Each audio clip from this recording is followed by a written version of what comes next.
I ask unanimous consent that the quorum call be dispensed with. Without objection. Mr. President, I support hard infrastructure. It's in my DNA. As a kid, I grew up shoveling asphalt. My father and my grandfather were in the road construction business. I served as the Economic Development Commissioner in my home state of Tennessee. I understand firsthand the importance of quality infrastructure. It was essential to attracting good jobs to my state. So I'm in complete agreement that shoring up our hard infrastructure is a worthy cause. This bill does some of that, and that's good. But there are both good ways and bad ways to achieve noble ends. And the question is, what is the best way to achieve this goal? And my frustration is with the methods and with the vehicle that is being used here. The first problem is that the bill's sponsors repeatedly said it would be paid for. In fact, it's not. And it's more than a little bit off. It's over $1 trillion short. That's almost 7 times the budget of my home state of Tennessee. We waited weeks for the text of this legislation. And before the text even existed, the Democrat leader forced the Senate to vote on proceeding to it. There's absolutely no reason for rushing this process and attempting to limit scrutiny of this bill, other than the Democrats' completely artificial, self-imposed, and politically driven timeline. There'll be more on that later. The text, all 2,700 plus pages of it, was finally made available to us 6 days ago. The Senate has been able to consider that this week. But the Senate continued to wait all week for the Congressional Budget Office's analysis of what it will cost. The Congressional Budget Office is the entity that Congress has agreed is responsible for scorekeeping on what legislation will cost the American people. Let's keep in mind that meeting the definition of paid for in the CBO's eyes doesn't always make sense to the average American. For instance, CBO allows spending now to be offset by projected savings that won't happen for 10 years. CBO can allow savings that are already occurring naturally to count effectively as new savings for purposes of scoring a bill. The point is, this kind of scoring is designed to make it easier for a bill to be scored as paid for, at least on paper. As an example, the University of Pennsylvania's Penn-Wharton budget model estimates that this legislation would actually add $351 billion in deficit spending, an even higher total than the CBO estimate. The point is, even using these scorekeeping advantages, the CBO has made it clear this bill isn't paid for. I understand why the Democratic leadership kept the CBO score under wraps until Thursday. It showed that the bill fell far short of ambitions. The CBO says that it misses the mark of being paid for by a cool $250 billion. As an aside, I found it incredible that despite, or perhaps because of, getting this news on Thursday afternoon, Democrats tried to accelerate the passage of this bill later that same day.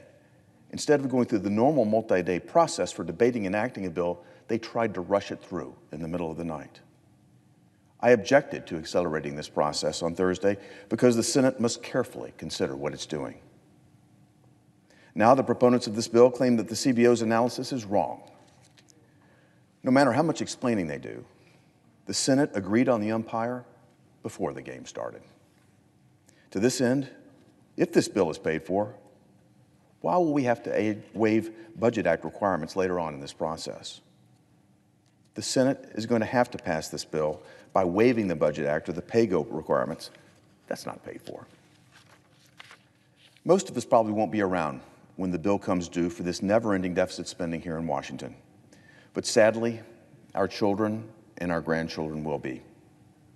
The politicians in Washington spend now to buy votes, but conveniently won't be around to deal with the consequences. We can do hard infrastructure. Again, that's a worthy goal. But we can do it without shoveling more debt on the backs of our children and to our grandchildren. Indeed, if we just limited this bill to hard infrastructure, it would be paid for. As I said, there are good and bad ways to achieve noble ends. The second reason that I'm opposed to this legislation is because of its big government, top-down approach. It includes many half-baked components that deserve far more scrutiny. Rather than compete against China using our unparalleled innovation, our ingenuity, our technology, we're substituting massive government control to dictate, to fund, and to decide winners and losers. That's not the American way. We're using the cryptocurrency market as a pay-for. Have we fully vetted how this new regulation and taxation will affect this rapidly developing industry? We wind up ceding this industry to others because of this regulation.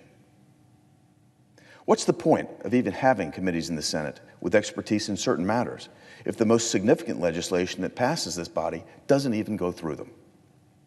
The whole point of committees is to use them. Use these committees to carefully scrutinize and refine important legislation. Use the committees to prevent unintended consequences that result from rushed legislation. Yet this is a 2,700-page bill that is going through no committees. Once again, we have to pass it to find out what's in it, and then learn what kind of unintended consequences we can expect. The third reason I'm frustrated with this legislation is because it's tied to what I believe is the Democrats' real ambition, which is their multi-trillion-dollar march to socialism that they will unveil right after this infrastructure legislation is passed.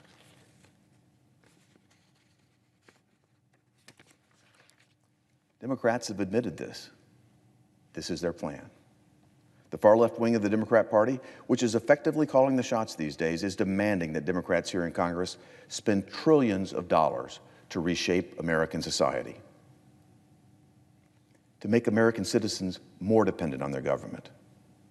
Their aim seems to be to turn the United States into a sclerotic, government-controlled state, just like Western Europe. The upcoming legislation that we're talking about now is the third leg of the stool of the Democrats' overall plan. The first leg is to pack the Supreme Court, so the Constitution no longer gets in the way of the plan. The second is to federalize and take over voting laws and procedures, ensuring Democrats will never lose another election, propelling themselves into perpetual power over both the legislative branch and the executive branch.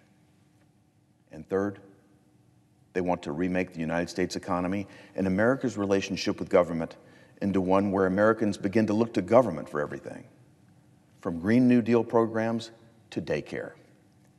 In this world, American citizens will be less free, less prosperous, but more captive and hooked on government programs. That means they'll be more dependent on Democrats and the institutions that they control. So far, Democrats have been unable to build legs 1 and 2 of the stool, but they're actively trying.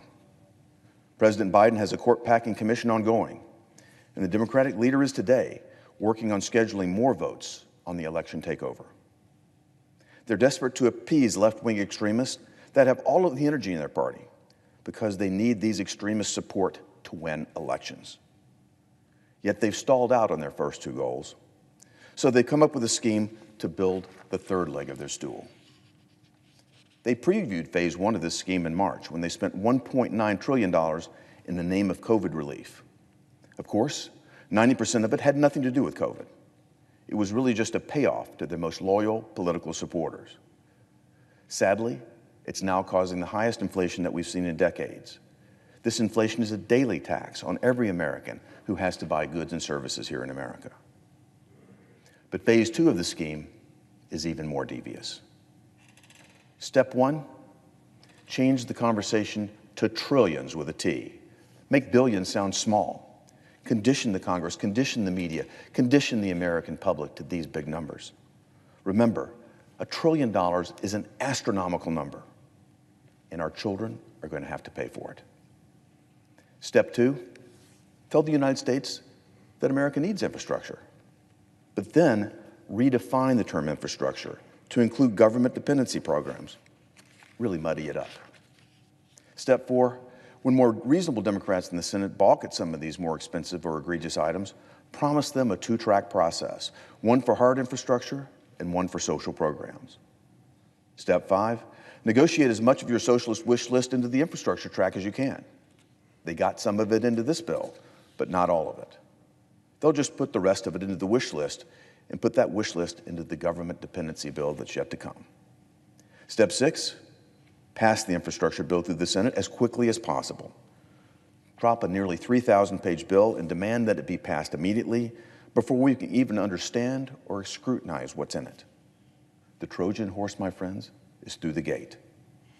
Step 7, hold that infrastructure bill hostage in the House of Representatives until everything you couldn't get into the infrastructure bill, particularly meaning the trillions of dollars in government dependency programs, are passed through the Senate. Therefore, Nancy Pelosi has promised that this bill will never become law until it's joined at the hip with the multi-trillion-dollar socialist bill. More on that in a minute. Step 8, say that the president won't sign the infrastructure bill into the law if it's not accompanied by trillions of dollars in government dependency programs. President Biden already did this before he clumsily walked it back. But we saw and we heard what he was thinking. Step 9, to get the government dependency programs part passed, circumvent the filibuster in the Senate by abusing an arcane loophole called reconciliation. Reconciliation was intended to save taxpayer dollars and assure passage of an annual budget for the federal government. But no, they're using this process, they're abusing this procedure to pass trillions of dollars of government dependency program with only 50 Democrat votes. Step 10, give reasonable Democrats political cover to support the parliamentary trick in the government dependency spending by saying it unlocks the ability for their hard-fought infrastructure bill that passed the Senate, and by the way is now being held hostage in the House, to finally get through the House and to the president's desk. Wait a minute. What just happened? Abracadabra, the American people are so confused by the Democrat sleight of hand, they don't even notice that their wallet has been stolen and that their country has been fundamentally changed. My question is simple. If these policies, these spendings are so good, why does getting it done take a parliamentary house of mirrors? There can't be a bipartisan deal on infrastructure if its enactment into law requires later tacking on all of the socialist wish list items that got excluded from the deal. Democrats have telegraphed these plans. You just have to pay attention. The President of the United States, right after announcing the infrastructure deal, said it would be held hostage on his desk without the trillions of dollars of government dependency spending alongside it. President Biden specifically said this: I expect that in the coming months this summer, before the fiscal year is over, that we will have voted on this bill, the infrastructure bill, as well as voted on the budget resolution. But if only one comes to me, this is the one that only comes to me, I'm not signing it. It's in tandem. Later, in response to a question, President Biden revealed, look, the bipartisan bill from the very beginning was understood. There was going to have to be the second part of it, he said. I'm not just signing the bipartisan bill and forgetting about the rest. Now, he's later tried to muddy up the waters on this because he said too much. But if you read his cleanup statement carefully, he never took back his vow. He never said he would sign the bipartisan bill without having alongside it the partisan multi-trillion-dollar bill. The Speaker of the House has said the same thing repeatedly. On June 24th, she said, there ain't going to be a bipartisan bill without a reconciliation bill. She added again, quote, let me be really clear on this. We will not take a bill in the House until the Senate passes the bipartisan bill and a reconciliation bill. A month later, on July 22nd, Speaker Pelosi again said, quote, we will not take up the infrastructure bill until the Senate passes the reconciliation measure. It only takes one Democrat to end this insanity, to stand up and say he or she won't participate in this scheme. That would change the entire tenor of this debate and this process. So while I believe in hard infrastructure, I cannot participate in doing it this way. First, by including in this bill a bunch of things that aren't hard infrastructure. And the result of that is throwing $250 billion more debt at our children and our grandchildren. And secondly, and most importantly for the future of this country, enabling this quadruple bank shot attempt by Democrats to thread their government dependency fantasy through a House and a Senate that are divided by the narrowest of margins by holding this bill once it passes hostage in the House. The stakes here are too high. America is an exceptional nation. We're distinct from all others throughout history. We're exceptional because we provided more freedom and opportunity than any other. President Lincoln called it the last best hope of Earth. Ever since, it's fulfilled that promise for countless generations.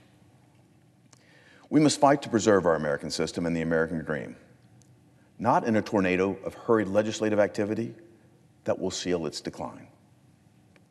I'm asking my colleagues to fight for this country's future. Our children and grandchildren deserve to have the same sort of wonderful opportunity that our parents and grandparents gave us. We need to make certain that they have a future for them that is better than today. And we're duty-bound to make certain that it happens. That's why I ran for office. Let's work together on infrastructure. Out from under the rapidly approaching cloud of socialism, let's make this happen a different way. Mr. President, I yield the floor.